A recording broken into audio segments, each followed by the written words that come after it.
दोस्तों आज हम आपको बताने वाले हैं कि हमारे कर्म होते हैं जो उनका लेखा जोखा कैसे होता है। तो मित्रों, एक जंगल में एक चकवा और चकवी रहते थे। चकवा और चकवी दोनों बड़ी हंसी खुशी से रहते थे। जंगल में बहुत से छोटे बड़े जानवर रहते थे, लेकिन यह दोनों अलग ही अपनी दुनिया में रहते थे। इन्हें एक दूसरे की चिंता अपने आप से भी ज्यादा। जब कभी इनके मन में एक दूसरे से दूर होने के बारे में विचार आता तो तब वह एक दूसरे से दूर होने की बात सोचकर ही बहुत ही दोस्तों दुखी हो जाते। उन्हें वहां जंगल में दूसरे जानवरों से डर लगा रहता था कि कहीं जंगल का कोई बड़ा जानवर उन्हें अपना शिकार न बना ले। मित्रों, एक दिन यही चिंता चकवी को बहुत परेशान कर दी और कुछ सोचकर चकवा से कहती है, हे पिया जी, हमें यहाँ से कहीं और चलना चाहिए। किसी ऐसे स्थान पर चलना चाहिए जहां पर हमारे समाज के पक्षी रहते हो या काफी सारे चकवा और चकवी रहते हो। हमें वहां चलना चाहिए क्योंकि हम यहाँ पर सुरक्षित रहेंगे नहीं है और वहां पर हम सुरक्षित रहेंगे। चकवा चकवी के मन की बात समझ जाता है और चकवी से कहता है, हे प्रिय, कि तुम जो सोच रही हो ना, वह थोड़ा मुश्किल है। हम दोनों को सुकून से यहाँ रहते हैं, अगर हम वहां जाएंगे तो लड़ाई झगड़ा होगा। हम नहीं जानते हैं कि वहां पर हमारे साथ कैसा व्यवहार करेंगे। बोल रहा हूं, लेकिन चकवी मानती नहीं और बार बार जिद करती। चकवा को दूसरी जगह पर जाने के लिए मना लिया। मित्रों, दोनों चकवा चकवी उड़कर दूसरी जगह की तलाश में निकल पड़ते। रास्ते में एक नगर पड़ता है। दोनों उस नगर में रुक जाते। उस नगर का राजा पशु पक्षियों की भाषा को अच्छी तरह समझता था। हर जीव जंतु की आवाज को सुनकर समझ जाता था कि वह क्या बोल रहा है। दोनों चकवा और चकवी उस राजा के नगर में पहुंच जाते। एक दिन की बात है, राजा अपनी रानी के साथ घूमने के लिए राज्य की दूसरी तरफ जा और राजा जहां रुकता उस कमरे के सामने वही बाग था जहां पर वह चकवा और चकवी रहते थे। राजा अपनी रानी से कहता कि रानी साहिबा, मुझे बहुत तेज भूख लगी, इसलिए आप मुझे भोजन खिला दीजिए। तभी राजा की रानी एक हाथ में भोजन की थाली और दूसरे हाथ में पानी का लोटा लेकर राजा के लिए भोजन ले आती है। राजा को भोजन परोस देती है। मित्रों, जैसे ही राजा के सामने भोजन की थाली रखी जाती है, चावल का एक दाने का टुकड़ा जमीन पर गिर जाता है और उसे चींटी उठाकर धीरे धीरे वहां से ले जाने लगा। राजा इस घटना को देख रहा था। चींटी अभी कुछ ही दूर गई थी कि उसी चींटी के पास तुरंत एक दूसरा बड़ा चींटा आ जाता है और चींटा उस चींटी से कहता है, हे प्रिय, तुम इस चावल का टुकड़ा मुझे दे दो। अब तुम राजा की थाली से दूसरा चावल का टुकड़ा लेकर आओ। मित्रों, राजा यह सब देखकर सुन्न रह जाता है। वह राजा इस बात को समझ जाता है कि क्योंकि वह राजा हर जीव जंतु और पशु पक्षी की भाषा को समझता था।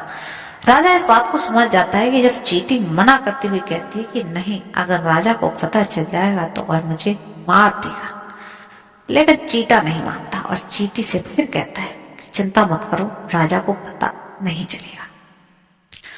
राजा ना ही हमारी भाषा को समझता है और ना ही उसे यह पता है कि तुम चावल का टुकड़ा लेने वाले, तो वह तुम्हें क्यों मारेगा।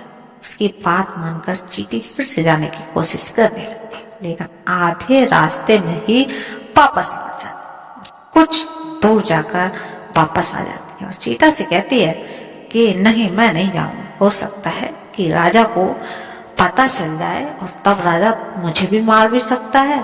चींटा चींटी को मनाने की कोशिश करने लगता है, लेकिन तभी चींटे को इस बात का एहसास हो जाता है कि राजा हमारी बात को सुन रहा है और समझ भी रहा है। मित्रों, चींटा फिर चींटी से कहता है कि राजा हमारी बात को समझता भी है और वह सुन भी रहा है, और यदि राजा हमारी बात को सुन लिया तो भी परेशान होने की जरूरत नहीं, क्योंकि राजा यदि हमारी बात को किसी अन्य व्यक्ति से कहेगा तो यह राजा उसी वक्त पत्थर का बन जाएगा। तभी राजा को हंसी आ जाती है और राजा हंसने लगता है। जैसे ही राजा को हंसी आती है, उसी समय दूसरी तरफ राजा की रानी रसोई से बाहर कदम रखा।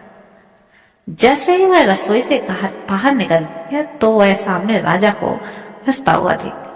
रानी महाराज को हंसता हुआ देखकर सोचने लगती है कि शायद मुझसे ही कोई गलती हुई, इसलिए राजा हंस रहे हैं। रानी राजा के पास आती है और कहती है कि महाराज, क्या मुझसे कोई गलती हुई है जो आप तो इतने जोर से हंस रहे हो? तब राजा कहता है, नहीं रानी साहिबा, ऐसी कोई बात नहीं है, मुझे तो ऐसे ही बस हंसी आ गई। उसके बाद रानी जिद करने लगी कि मुझे बताओ कि आप ऐसे क्यों हंस रहे थे। तब राजा बात को पलटने की पूरी कोशिश करने लगता है। रानी कहती है कि नहीं, आपको मुझे बताना ही पड़ेगा कि आप किस बात से हंस रहे। राजा रानी की बार बार मना करता है, क्योंकि राजा को पता था कि चींटी ने यह कहा है कि यदि मैं चींटी और चींटे के बीच की बात किसी को और को बताऊंगा तो मैं पत्थर का बन जाऊंगा। इसलिए राजा रानी को यह बात नहीं बताता है। फिर रानी फिर से कहती है, मानती नहीं, बार बार बताने की जिद करती।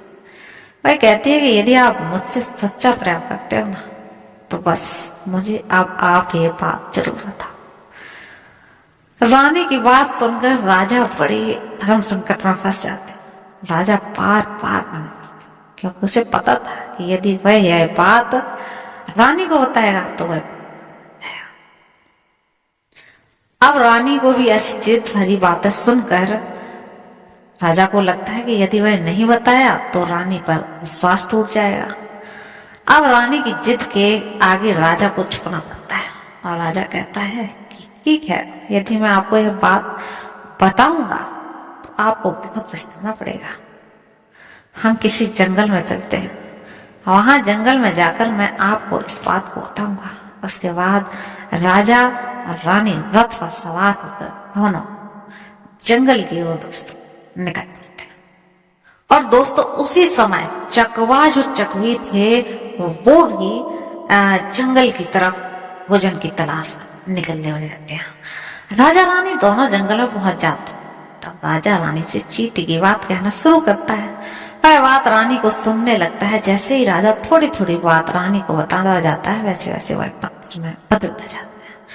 जैसे ही राजा ने रानी को आधी बात बताता है तो वह आधा पत्थर बन जाता है। तब राजा रानी से कहता है, रानी साहिबा, मैं धीरे धीरे पत्थर का बनता जा रहा, अभी भी सोच लो, नहीं तो तुम बहुत पछताओगी।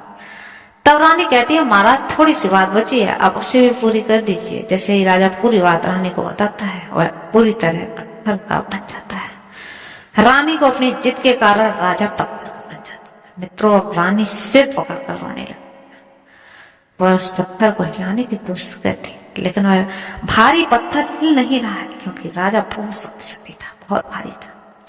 राजा के पत्थर का बन जाने के बाद रानी बहुत पछताती है, खूब विलाप करती है, चारों ओर रोती है, मदद के लिए पुकारती है। वह पेड़ पौधे जीव जंतु हर किसी की सहायता के लिए पुकार करती है। इस घटना को चकवा चकवी दोनों देख रहे होते हैं।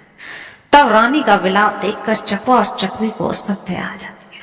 तब चकवा चकवी कहते हैं, हे प्रिय, क्या है? त्रिया हट, हम भी पहले जंगल में बड़े आराम और सुकून से रह रहे थे और आपके कारण हम यहाँ चले आए। तब चकवी कहती है, पिया जी, यह रानी बहुत ही दुखी हो रही है, हमें इसकी सहायता करनी चाहिए। इतना रो रही है, विलाप कर रही है, हम इसकी कोई तो सहायता कर सकते हैं, लेकिन कम से कम इसे धीरज तो बना ही सकते हैं, इसको थोड़ा सा भरोसा तो दिला ही सकते हैं। इतना कहकर दोनों रानी के पास जाते हैं और कहते हैं, रानी साहिबा, जो हुआ वह गलत हुआ, लेकिन जो हुआ सो हुआ, इसलिए आप थोड़ा धैर्य रखिए और अपने आप को संभालिए। आपके पीछे आपका पूरा राज्य, अब सारे राज्य का कार्यभार आपके ही संभालना है। चकवा चकवी की यह बात सुनकर रानी कहती है कि मैं अपने आप को किस तरह से संभालूं, क्योंकि मेरा संसार ही उजड़ गया है। हमारे महाराज यानी मेरे पति परमेश्वर पत्थर के बन गए, अब मैं क्या करूं? रानी की बात सुनकर चकवी के मुंह में यह निकल जाता है कि राजा पत्थर के कैसे बन गए? यह तो इंसान थे, पत्थर के कैसे हो गए?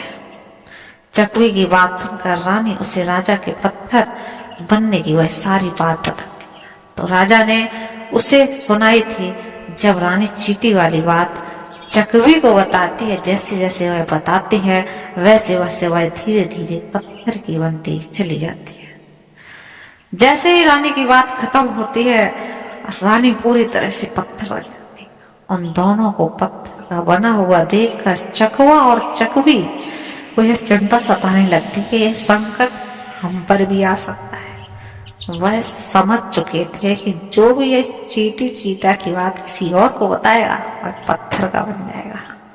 इससे वे दोनों बहुत चिंतित हो जाते हैं, क्योंकि राजा भी चींटी वाली बात को बताकर पत्थर का बन चुका है और रानी भी चींटी वाली बात बताकर पत्थर को बन चुकी है। अब चकवा चकवी से कहता है, हे प्रिय, यह संकट हमारे ऊपर भी मड़ रहा है और तुम स्त्रियों की जुबान पर कोई भी बात रुकती नहीं है। तब चकवी चकवा से कहती है कि प्रिय जी, क्या यहाँ से दूर चला?